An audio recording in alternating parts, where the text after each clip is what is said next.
Hello everyone, today we are going to learn basic Inventor tutorial how to use Unwrap.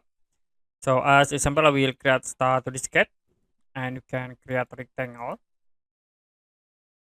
Next, use extrude tools to convert into 3D.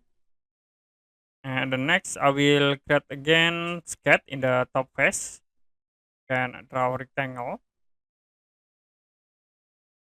Click finish sketch and use extrude tools. We use cut option and click OK.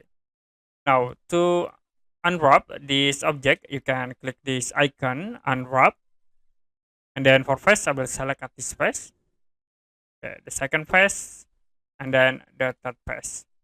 So you can set for the alignments at this option.